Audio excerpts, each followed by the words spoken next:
Welcome to Fausts Alptraum. Alptraum? I don't know, but I'm just gonna call it Faust's Nightmare. Faust's Nightmare. Because that's what, that word means.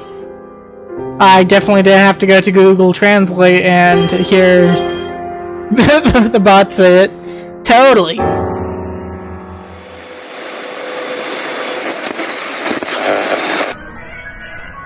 Setting 1012. Perhaps slightly chillier in the San Fernando. Again, you show yourself. You, weaving forms, revealed as once were, clouded vision. Shall I attempt to hold you fast once more? Hearts willing still to suffer to that illusion of lovely hours. Those slipped from me and lost. They can no longer hear this latest song. I bring my verses to the unknown. Strong, my heart's made anxious, even by the clapping. A shudder takes me, tear on tear, entire the film. Heart feels weakened and remote. What I possess seems far away from me. And what's gone becomes reality. Faust.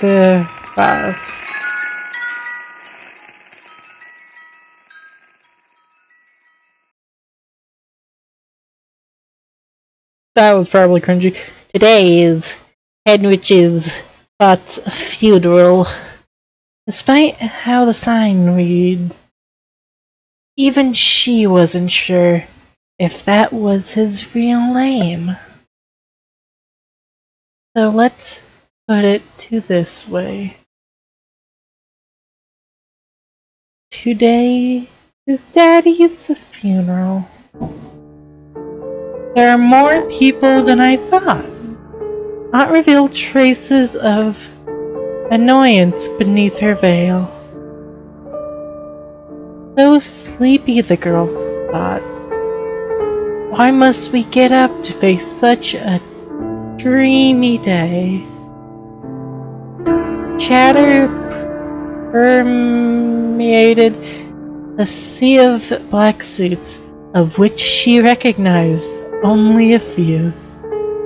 A few in the crowd wept with sorrow. How nice it was that there were still those who would lament his passing. It's about time to go, Aunt asked with a smile. Why does Aunt smile when she clearly never means it? The girl yawned and looked at the tome, almost wishing she could swap places with the person resting inside. The coffin closed with a firm click, as if a patch of clouds in the gloomy sky had run headlong into the wall.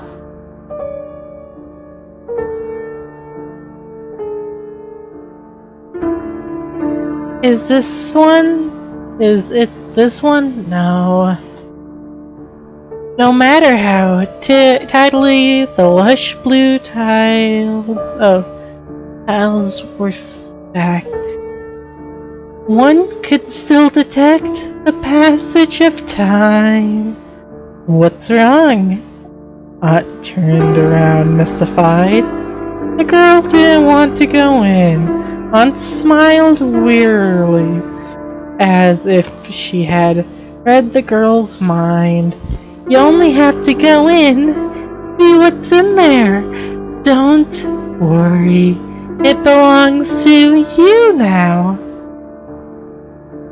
No way do you think that would bother me? This isn't what you guys say at home. However, the girl kept all those thoughts to herself.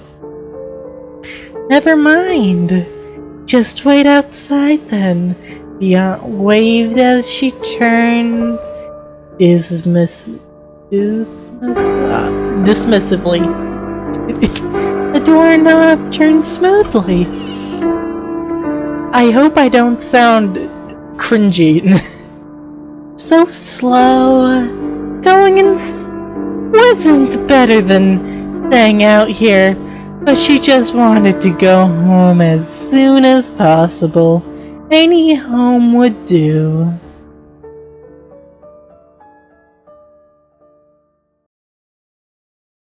Aunt Martha?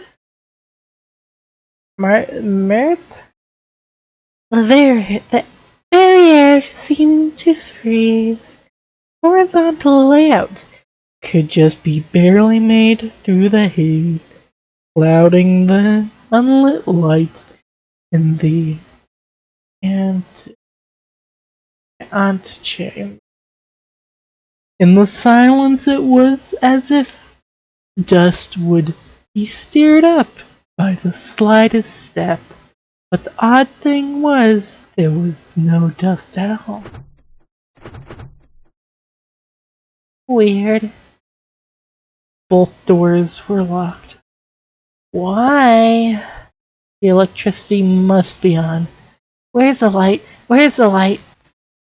Eek! Ah, it's just a cat. That was frightening. Feline eyes glanced a sharp look out to the gloom. Full black fur melted into the shadow. It flicked away in the next second.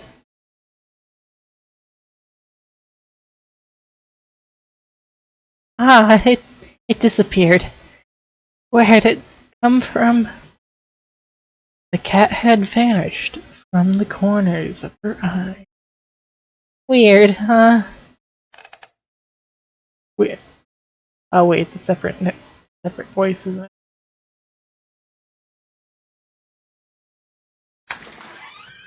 The empty path extended further into the darkness. No aunt could have passed by here, but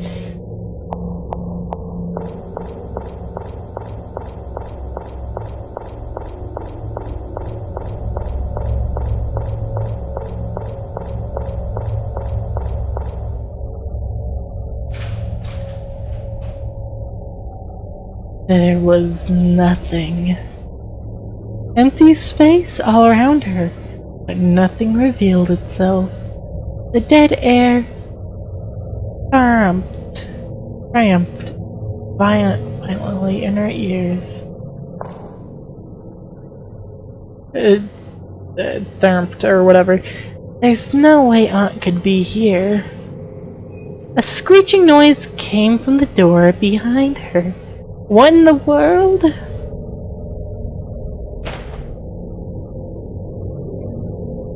Dark oozed in.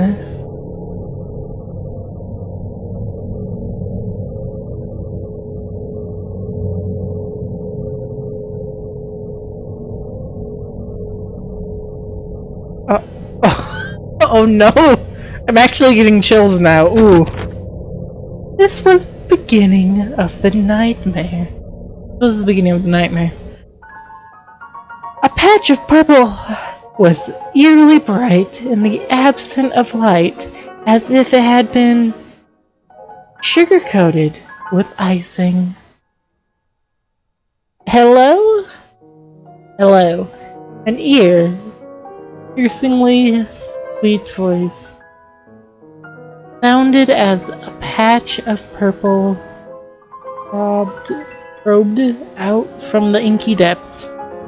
Smooth locks that bleached of color, as if waiting for a painter's palette that would drip down any second now, peered out.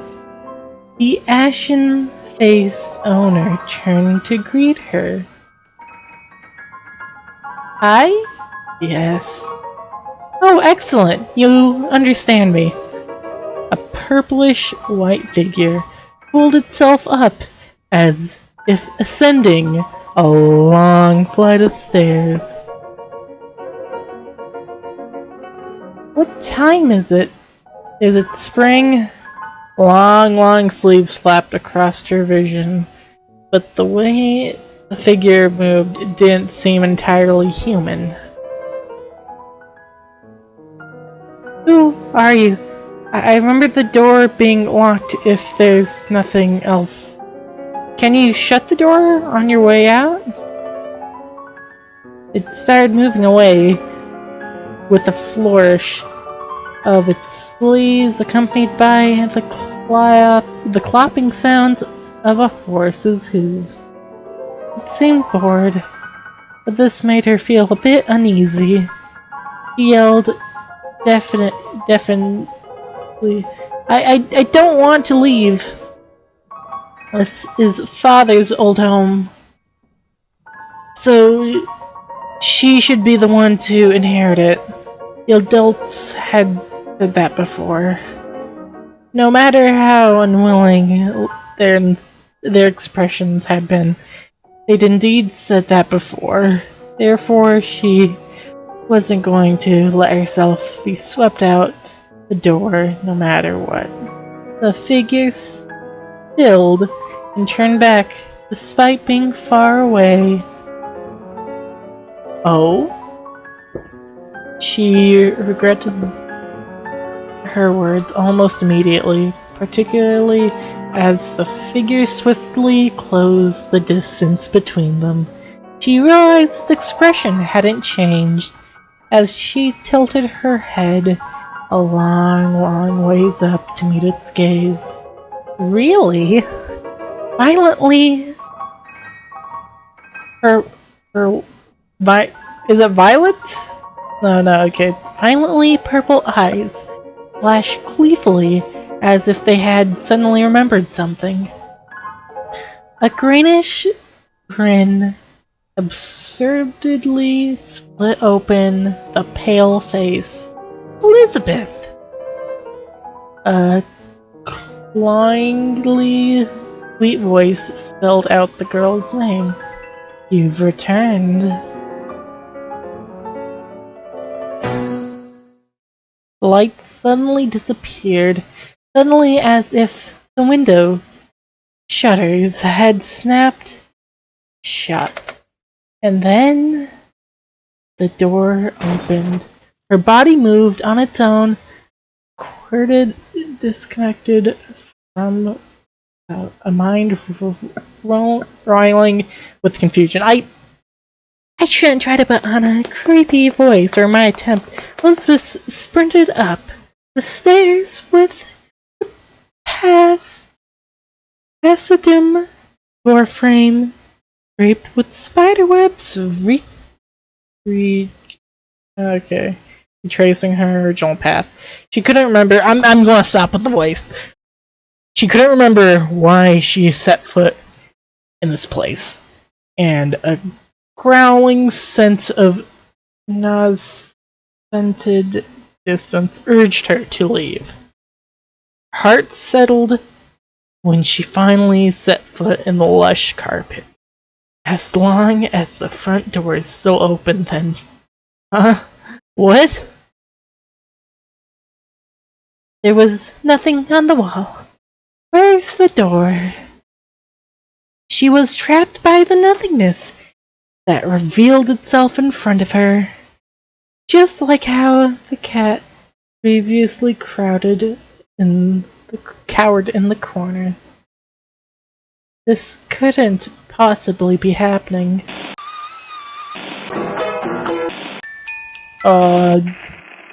What's wrong? The nauseating voice was starting to become irritatingly familiar. Let me out, she cried. What's that you say? There's no such thing as a front door. she retorted. I just came in from the front door. I didn't see that. You told me to shut the front door on my way out. I don't remember saying that. The unease that had disappeared resurfaced with a will almost tangible in its strength. Terror, exhaustion. She didn't want to face it.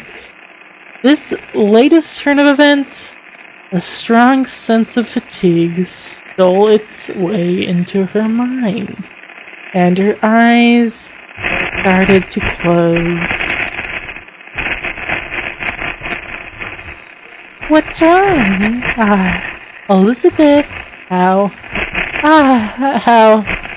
did the being know her name? Her eyes shut firmly before she could ask the question. Rather convenient. Indeed, I shall enchant your eyes and your ears instead of shutting yourself away. That is the worm that gnaws your book. Come follow me to a new place. Let us go, then learn about life, and leave this rubbish of philosophy.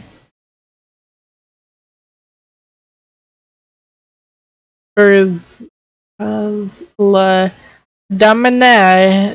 damnation de Faust.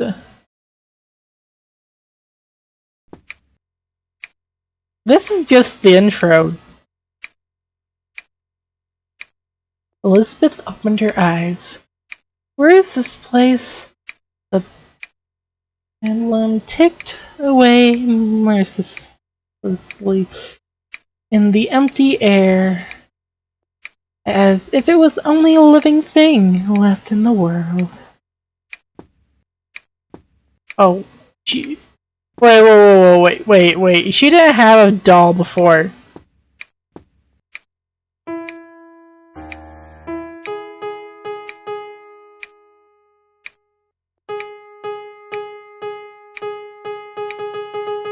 It really annoys me that's the same note.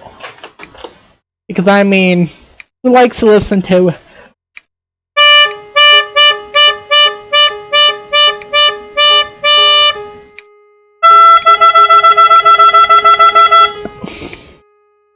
no one wants to hear that. I'm sorry. I'm just confused why sound design, like, why isn't it different pitches? As the only semblance of normal, whatever.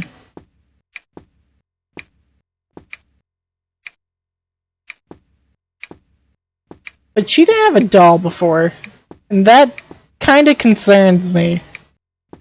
Because this could be a memory, or it could be reality. Wait, wasn't there a can't read that? Also, no, I can't run if you're thinking, why don't you run? Why? Why don't you run? Because I can't. The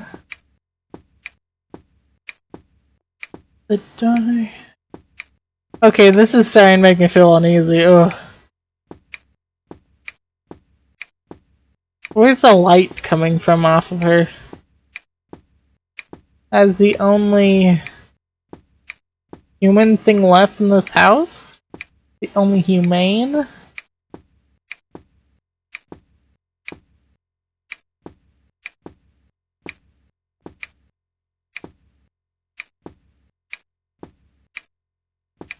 Are those bloodied? Yeah, those are bloodied. That's blood. That's not good. Or no, it might be ketchup. I doubt it's freaking ketchup. Also, I'm unsure on where I need to— oh wait, freaking end. I was using Z. There's a paper and ink. Do you wish to make a record?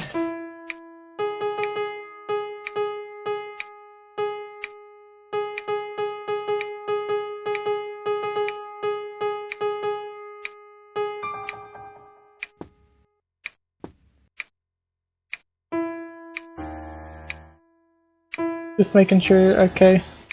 So I was using Z when I should have been no firewood. Come find me.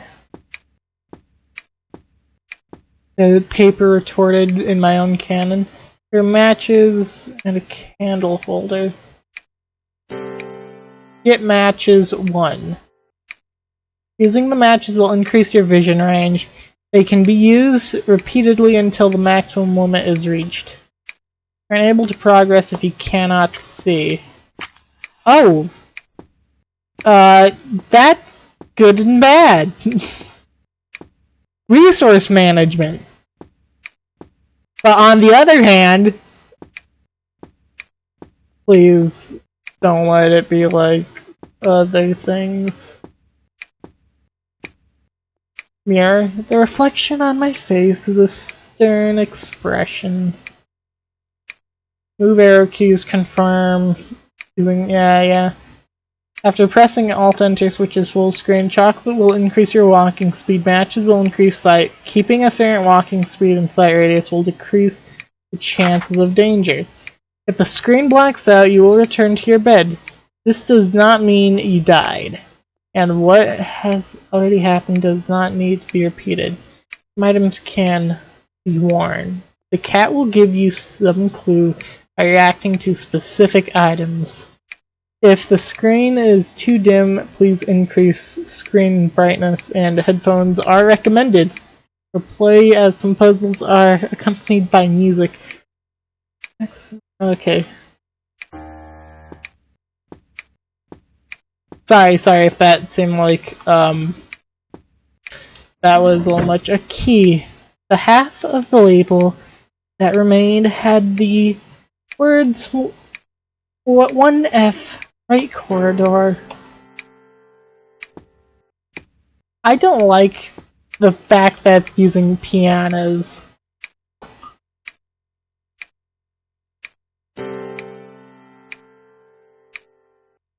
Getting it? What? Okay. Cannot progress if you walk. A strange cloth doll. I recall since he has been holding it. Oh, wait, okay, so things go auto. Give me a second. Items? Yeah, no, there's no key items.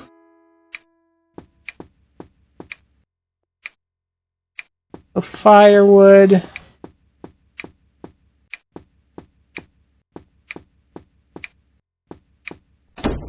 Oh! I could exit the room. No, there really isn't anything. She woke herself up with a brisk shake of her head, although she had yet to figure out what happened. Elisabeth didn't feel right, just standing there. Cold shivers ran down her back just as she finished that thought. Would it make a difference if she made a decent effort in communicating with the being? Didn't you want to leave? Why did you suddenly start looking for that door? Those weren't actual questions, just sarcasm that weaved indecently around her. He slumped on the staircase. You are Elisabeth? Asked. The gaze directed towards Elisabeth created into a smile as if she had been waiting for this question. The figure bowed her head almost comical a number of times. Flourishes. I am Mephistopheles. Me what? Mephisto. What exactly are you? Elisabeth further asked. The demon smiled and slowly paced in a wide circle around the girl. It spread its hands in a way that was annoying for some reason. I am Degina. That denies everything. Those long sleeves waved around in a sinister manner. Also, and so she asked, Can you tell me where the front door is? Didn't I say there's no such thing? That's what you said. I didn't see a thing. Didn't you walk in your own volition? How would you not know where the door is? What do you know? They won't tell you anything. They actually don't even welcome you. If only you hadn't been born. It had stolen the right to speak, and every word it spoke dripped blood-curdlingly onto Elisabeth's head. She had to resist the urge to cover her ears in the face of such phylogeny sweet voice, one that snuck up on her unawares. Think about this. This place is actually not so bad. It's quiet here. You won't hear those things. You won't even want to leave after a while. Elisabeth turned back to rebut the weird theory. No way, she said. I don't want to stay or spend even a second here. Not even a second? Not even a second. Really? Alright. Want to make a bet? If you really want to leave, I'll show you the way out. Really? Yes, the demon nodded. But if at any moment you wax nostalgic about your time here, or wish to preserve any instant, then you lose. Any instant. Well, that didn't seem so hard. She just had the slightest incompletion. Anyway, Elisabeth nodded her head without thinking over it for too long. Oh good, then it's settled. The demon captured its satisfaction before it had said anything. This was also when the bells in the house started tolling. Elisabeth covered her mouth with both hands before she blurted out, Oh, wait a minute! The bet had already begun. Despite having a lot to say, a second ago, Demon's irregular form vanished up the stairs, and she didn't want to keep it at all. Can I go up the stairs? Oh. Mouse does damage. Anyways, I'm going to end the episode here, and yeah, no, I can't save. So, I'm going to quickly, hopefully figure out what I missed. Oh, whoa. Okay, so, mice. Okay, what does... The unique death? No.